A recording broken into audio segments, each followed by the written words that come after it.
Hello and welcome to The Royals from The Times and The Sunday Times with me, Kate Mansey. And me, Roya Nikkhah. Today, two stories which show two sides to the royal beat: a strategically important state visit by the German president and a parliamentary committee announcing an inquiry into the Crown Estate, the body that owns the homes of the King's brothers, Prince Edward and the former Prince Andrew, Mountbatten Windsor. It's been 27 years since a German president was last making a state visit to the UK, and in that time, the map of Europe has shifted. Britain has left the European Union. Germany has emerged as the continent's quiet superpower. And with the invasion of Ukraine, Europe has seen the return of war to the continent. The German President Frank-Walter Steinmeier was officially greeted to the UK by the Prince and Princess of Wales, who welcomed him on behalf of the King. And with carriages through Windsor, toasts in St George's Hall, this was diplomacy royal style. Germany is undoubtedly now one of Britain's most important allies. And at a time of European crisis, it's the monarchy that's been deployed to help strengthen that relationship. But even as the royals step forward in foreign affairs, a very different challenge is unfolding at home. Because this week, the Parliamentary Accounts Committee announced a full and formal inquiry into the Crown Estate, just weeks after the Times revealed what Andrew Mountbatten Windsor paid on his rent at Royal Lodge. Just a peppercorn. MPs are going to ask whether royal privilege is still always compatible with public money. So 2 royal stories, 2 major moments, and I'm delighted to say we have 2 brilliant guests to help us navigate it all. Joining us today, Tom Witherow, who's a senior news reporter at The Times and one of the journalists who broke the story on royal leases. And Annelie Malun is a royal expert for Germany's ARD and host of the podcast Annelie's Royale Welt. Tom, Annelie, welcome to the Royals. Thank you. It's good to be here. Thank you. Hello. Tom, can we start with you and just give us a sense of what it's been like dipping your toe in the royal beat in the last few weeks? Well, I mean, it's a completely different world to most of the journalism that I do. But I guess what was nice about this story is that we're able to deploy some of the sort of investigative things that we might do in politics or business, because it all came down to that lease and the contract that was signed, and ultimately us trying to get something that we believe needed to be in front of the public out into the open. And Annelie, you present a podcast which is all about the royal family. There are other podcasts available. We have to concede that. Tell me, how big a deal are the royals for your German audience? I mean, I do quite a lot for the Germans, and you guys seem very, very interested in them. Why? Yes, we're very interested in the British royal family because they're also everywhere in the media, they're everywhere in the news. But of course, we have the German roots, with the royal family. Germans like the royals. We don't have any royals anymore. And so that's the glitter, the glamour, and and sometimes, sadly, superficial, talking about clothes and tiaras and More of a celebrity element to it. Yes, sadly to see, but okay, you can say they're celebs, But when you look at the Windsors for over a decade, as you have done, how has the Andrew and Epstein story of the last few weeks played out over there? Or maybe it hasn't. Maybe you're more interested in, the celebrity element of it. No, that was really a big story also in Germany. Epstein played a really big role also with Prince Andrew, or formerly Prince Andrew. We had it in the newspaper. We had it everywhere in the headlines, of course. And the Germans don't like that. They don't like the kind of more immorality aspect of Epstein, and that plays well. Of course. I mean, Andrew's always denied any allegations against him. But of course, we know that he was friends with him and did stay in touch with Jeffrey Epstein after he was convicted of sex offences. So we're going to come to talk a lot more about Andrew and all things Royal Lodge and royal leases, because Tom, you're a new expert in this. But we obviously met yesterday. We saw each other at Windsor for the state visit. This was the first German state visit, inward state visit here for 27 years. Of course, the King went to Germany in 2023 for his first outgoing state visit as monarch. Why do you think it was so important? Why does it matter to have a big German state visit here? After Brexit, the Germans are sad about it. I have to say it because the president mentioned it in his speech that he was sad. Yes, and he speaks for the Germans, actually. We are sad. He said that the relationship had been weakened, didn't he, in his speech in front of the king? And so that's what you're saying. So that is even more important that he came, or he's in Great Britain to be here to show the friendship, and they like each other. I mean, you saw it yesterday. When the king and Steinmeier. When Steinmeier arrived with his wife and he got out of the car, and you really saw that President Steinmeier was happy to be there, you know, and okay, there was a pomp and circumstances and the carriages and, you know, and the soldiers and everything. Those are the things we don't really have in Germany. We're more reserved. Yeah, and we don't have the colors, you know, and the horses and everything. So it's just different scenery, you know. There were a lot of personal touches I felt that the king and queen put into that. Oh, you're talking about Steinmeier is here for a few days to build bridges, right, and try and repair that friendship post-Brexit. We're obviously trying to repair that too. The king is doing that. Keir Starmer's doing that. There were some nice personal touches last night for the state banquet. The wine that was chosen, the red wine, 1995, which was the year that the president and his wife got married. Right. You know, you talked in the intro about the Germans being very into the sort of superficial side of it. You know, the hair, the tiaras, but the tiara that Kate wore last night, there was a real significance behind it because it was the Oriental circlet tiara, which we had not seen, I think, since 2006. Designed by Prince Albert for Queen Victoria, very specifically harking back to the royal family's German roots. Absolutely. And it was a showstopper. Yes, it was. I think that's ticking all the boxes, isn't it? Because they're playing to that, you know, what you'd say lots of your German audience the tiara, but there's always a message behind it. Of course. Saying, look, we're connected as two countries. We were just saying before, weren't we, about how it was different before to the French visit. Obviously, Trump's visit was quite unique in and of itself anyway. But this did seem like two old pals getting together. It wasn't supposed to be the king's first visit of his reign when he went over for a state visit to Germany. He was supposed to go to France first, but that didn't work out. So Germany ended up being the first visit of his reign. And he mentioned that last night as well. So it's all pulling all those strings together. Absolutely. To say, look, we are close. Right. I think it's really important, you know, because just, you know, with that relationship, it really plays a big also political role. Tom, what do you think about the kind of diplomatic role that you can see the Windsors carrying out there in terms of building up those kind of international, you know, relationships, essentially? Yeah, absolutely. And we saw it with the late Queen, that by having that very long relationship and the long reign, that they're able to play a role that politicians are unable to do. And of course, you know, it's hard to get away from the fact that the working royals remain extremely popular despite all that happens with Andrew, with Fergie, with Prince Harry and Meghan, and it is because they perform this role so well. And you know, as you say, they're unmatched in the way that they're able to bring the glitz and glamour and the soft power that they're so well known for. We had Mark Landler on at the New York Times last week. Obviously, we had a whole America special, and there was a lot of stuff about Trump and Andrew and Epstein. But he described, to that point, Tom, he described the royal family, our royal family, as like being deployed as a secret weapon, both abroad and when, obviously, dignitaries come here. Yesterday, you know, there was mention in the speeches of the Kensington Treaty. This visit, state visit, comes very, very soon after the signing of the Kensington Treaty, which was a signing of a treaty which is all about bilateral cooperation and friendship. We had the king last night in his speech making a very, very pointed moment in his speech, talking about the Kensington Treaty, talking about the partnership between Germany and the UK being really important in terms of standing up to Russian aggression. Of course, the phrase he used. Yes. We know, of course, the king is always supposed to be above politics, but he has made Ukraine a point of his reign of just showing solidarity with the Ukrainians.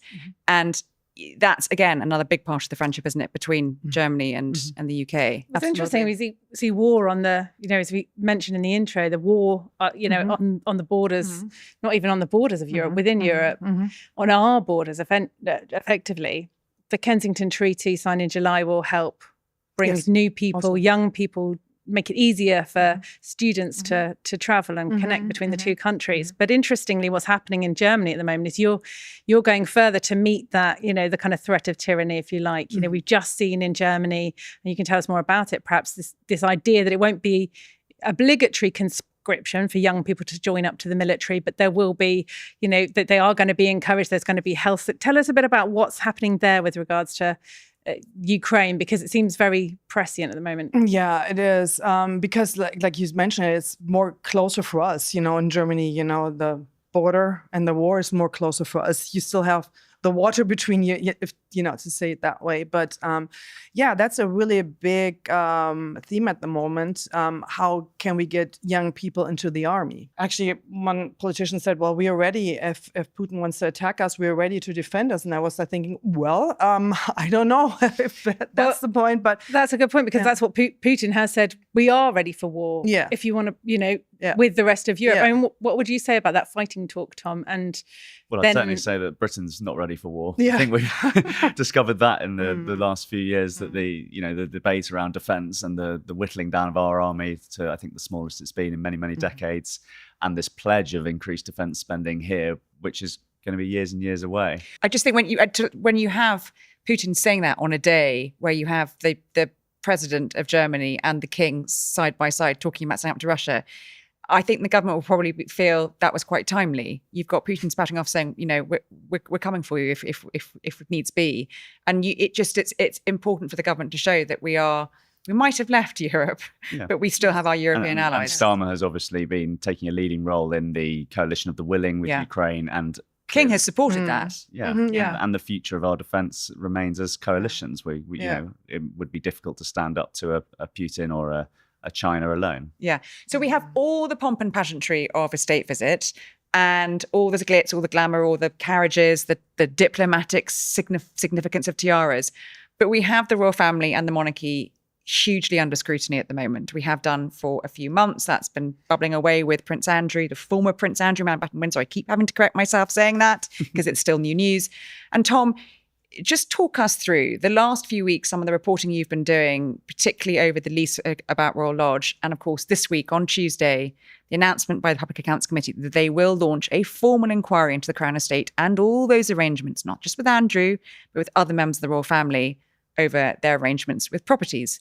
Tell us how you did all of that and talk us through the last few weeks. It's been an amazing year for news, in the sense that so much of the sort of bombs that have been dropped on the UK have come from the American side of the Atlantic. Yeah. And this one was no different, because the original story, the focus on Andrew came again because more emails were dribbling out through leaks and congressional committees over there. And that's what led to saying, well, Andrew's already had his stipend removed from the king. He's already had his security, the money for his security taken away.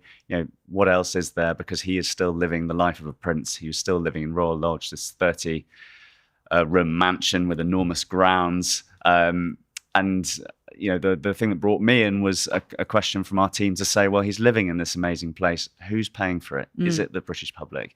Is it the king? Is it Andrew himself? And if Andrew is paying for it, how on earth is he doing that? Because he doesn't appear to have any day job. Like many investigations, sometimes the winning formula is the most simple, and it was really just through a few days of bullying the Crown Estate to say, we really need to see this document. You cannot keep it hidden any longer. Yeah, because interestingly and quite irritatingly for me, I had the lease of the document which had been submitted to the land registry, but of course part of that had been redacted. Now, it was the crucial part that Andrew's team had redacted before they submitted that as a document, and you got hold of the original, which was fantastic, which revealed the rent that he was paying, which was 1 peppercorn per annum. So what the palace and everyone would say, and the Crown Estate would say, is that, well, he paid a lot of money up front for the lease and to carry out renovations on the property after the Queen Mother, his grandmother, died in 2002. He took it on, spent $7.5 million on it. And all this is going, that's part of a down payment on the rent. But it wasn't at all clear until you were able to produce that document, which showed that beyond the initial renovations, essentially, and fair enough, he has to pay for the repair and upkeep and redecoration every 5 and 7 years. It just showed it sort of broke it down. Absolutely. Which makes you wonder why they were, they obviously knew that redaction, they'd redacted it for a reason, essentially. Yeah, I mean, I didn't know that you could redact documents going into the land registry until I saw that come out. Yeah. And yeah, I mean, the document just sort of unlocked that whole, this whole story now of him being removed, and And what did the Crown Estate say when you kind of said, come on? What was the point at which they sort of said, okay, hands up, it felt like something had shifted, and it does feel like something's shifted now. We had George on a few weeks ago talking about this because you did the story together, didn't you? And he said, it was interesting. He said, we kept asking, he said, we got to the point where we felt the Crown Estate were like, why are we taking all the heat for this? This is an arrangement with members of the royal family, and presumably Treasury know about it too. And, from the correspondence that's come out from the PAC, that's been interesting. And he said, there just came a point where you just felt them go, we don't want to keep taking this heat. Here's the information. Yeah. I thought that was quite interesting. Yeah, I think that's right. And, it shows in some sense the power of the media as a collective, because once that pressure just builds and builds and builds, we don't know what goes on behind closed doors in terms of conversations with the palace and whether the palace gave the nod or anything like that. Yeah. I mean, you would know Did more it than suit me. them? Or did it suit them? This is pure conjecture.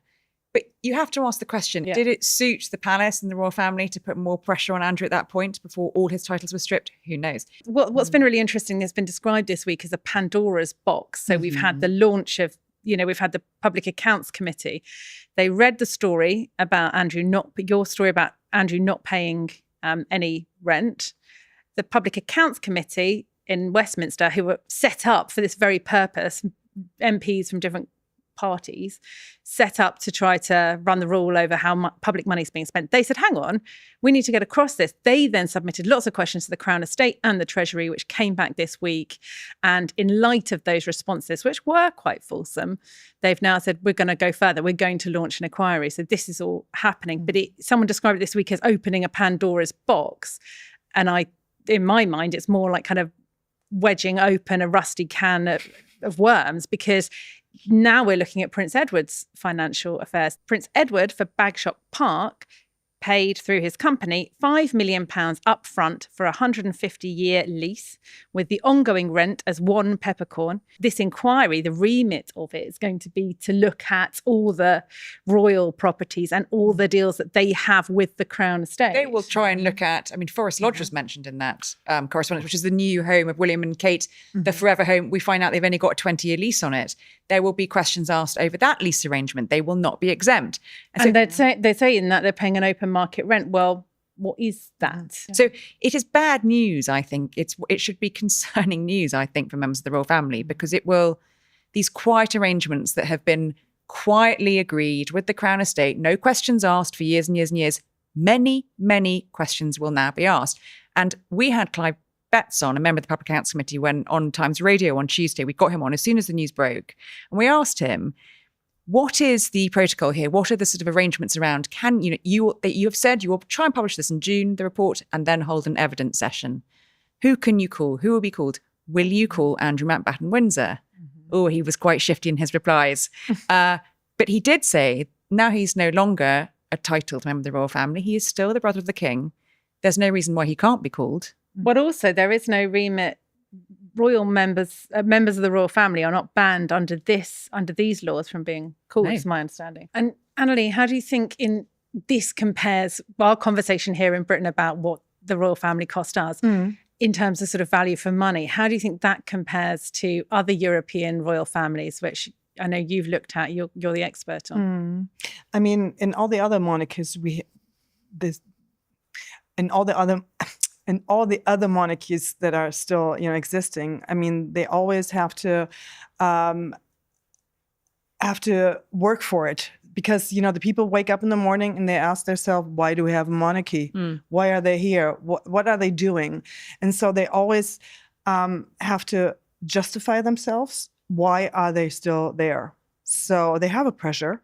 Also, if you look at Spain, Felipe, the king, Felipe, what he done with his father, with Juan Carlos, which was, in the corruption scandal. And he exiled him. And said, well, I don't want, and I don't want to inherit any money from you. I mean, it was really big consequences, for the Spanish monarchy. And they have to work really hard to be accepted. Justify themselves. Yes, and justify themselves. Do you think we are now at a crux point where we have a monarchy that I think has never been under more scrutiny and had more controversy for decades, really swirling around it? Do you think going forwards the royal family is going to have to justify itself more to the public as it goes forward? I think that the combination of the cost of living crisis, we've just had a budget where taxes have been raised on pretty much everybody. Yeah.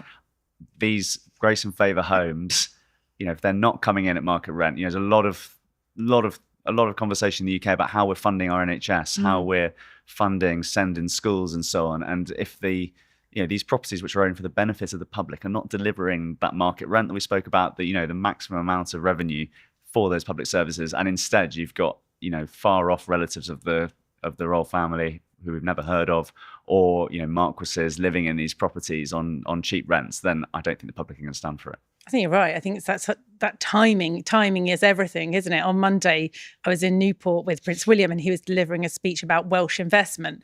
And Rachel Reeves was in the audience there watching the speech. And afterwards, she didn't meet the Prince and was sort of sent away to a side room to get ready for her own speech.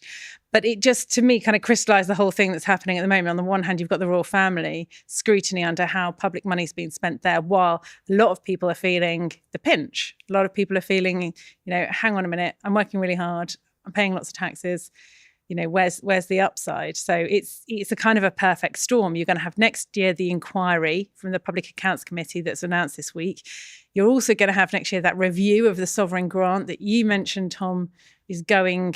They take a proportion of the Crown Estate profits as the sovereign grant. That's the money that's spent on the work of the royal household. And that will be under review next year. I mean, it does feel like there's a bit of a head of steam building. Would you say so, Rob? There definitely is. I agree. I think the royal family and the whole institution and the way it works is going to be... The fact that reporters like you and George and investigative reporters are getting more and more involved in our beat. Tax off our lawn, Tom. I think it's a sign of the times. I really do. Absolutely. We've had, at the same time this week, we've had the royal family under scrutiny in terms of costs and properties. Then we've had it doing what it does really quite well in terms of deploying soft power and cozying up to our European allies at a time when we've never needed it more, with war in Europe. Right, yeah. How easily do you think the two things coexist, those two sides of the royal family, or is it becoming more and more fractious? I think so, but I think all monarchies have to adapt somehow. They have to modernize. Well, the Swedish and the Danes have modernized. Also, like the Danish, Queen Margareta, she said, well, all the other ones, the prince titles, they're just been stripped, they're not princes anymore, And also like in Sweden as well, that Carl Gustaf said, well, all the other, they're not going to take the title anymore. But does something? Yeah, we've got our king, who has stripped. He has de-princed a prince. He has de-duked a duke. When you have the state visit and the royals doing all the pomp and pageantry, and then you have what we've just talked about, sort of the scrutiny, do they justify themselves, their purpose, more with things like the state visit, showing that it is important to have a royal family and a head of state who can go, head to state with the Germans, to show that we have our allies and there's a reason for our royal family. Do you think the state visits sort of demonstrate that? I think so. Yes, I think so. Yes, it did. For the German point of view, I think you have a different point of view as in the UK. In the UK, I think it's totally different. And how did it play on German television yesterday? Well, the state banquet. It was only a small part, actually, because there's so much going on in the world, especially the Ukraine war, and how the EU was going to react on Putin's saying he's ready for war with Europe. Putin's announcement that he is ready.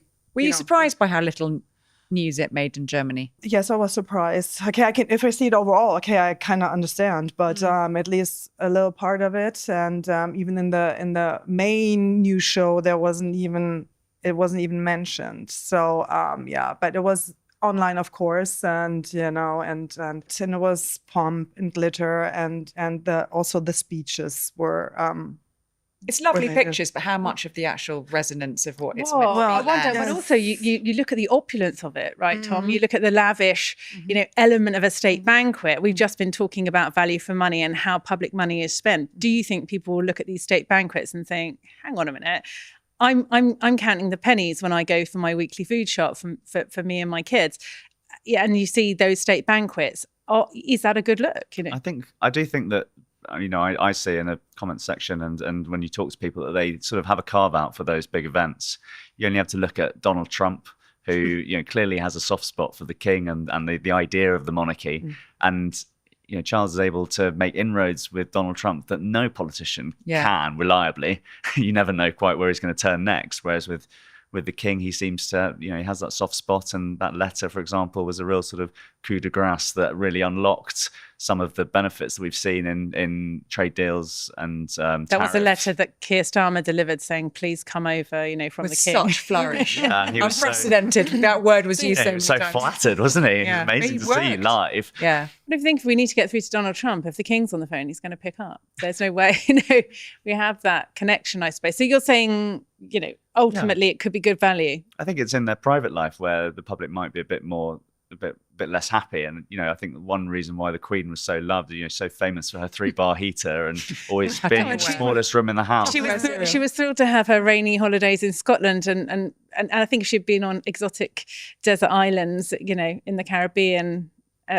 Constantly, people might have felt a bit differently. Yeah. Right? Well, I mean, fascinating to get your insight, both of you, honestly. Our huge thanks to Tom Witherow and Annelie Malun for joining us this week and helping us unpack what's been a defining moment, both at home and on the international stage. So from the carriages of Windsor to the committee rooms of Westminster, the monarchy has rarely been so visible and so scrutinised. We'll be watching closely as the Public Accounts Committee inquiry unfolds. So don't forget to follow the royals with Roya and Kate so you don't miss a beat.